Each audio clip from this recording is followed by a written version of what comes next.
Take the pen.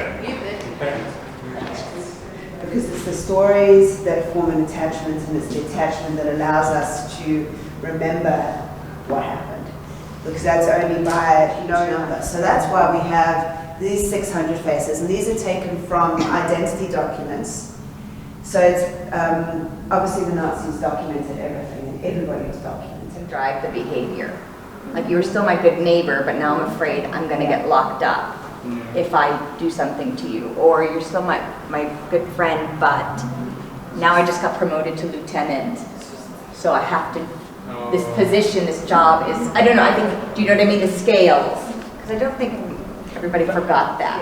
Yeah, people, the Nazis wanted you to see everything. Yeah. So, because they were everywhere. Yeah. And also, just going back to lockdown.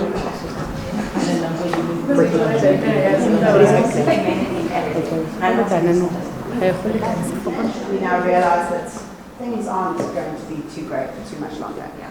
So what do? What options are available to us as German Jews to get out? What do?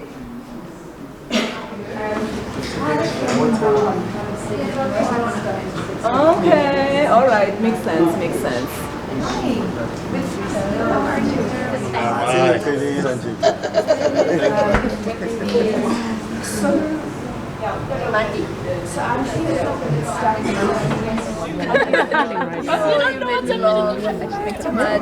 Yeah, it didn't take long.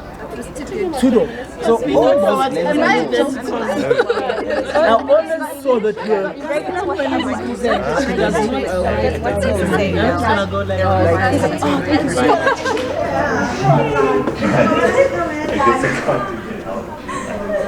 also pick up all the little kind of similarities.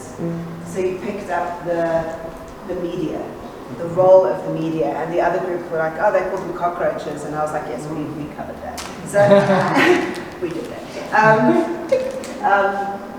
So it was that, it's a very clever manipulation. Literally neighbor against neighbor. It was literally everybody was involved. You were either the victim or you were the perpetrator in the grand scheme of things. So a lot of people weren't put in jail. So imagine now Agnes having to live back alongside Alexander. You go back to work and you are working alongside somebody you know was responsible. I mean, and then, yes, it was the same. He came the other day. It was just by luck he was here. And he was telling this school, but they weren't old. They were surrounded by things growing. And you think, the Nazis wanted every Jew wiped from that pillar room. The pillars are the same. Yeah. You were taught. There was propaganda. There was fear. There was total control. There was, all those things didn't change. Yeah. And nothing is going to change until we start noticing and asking why. And we're going to be upstanders. But do you think it's you should listen to the body?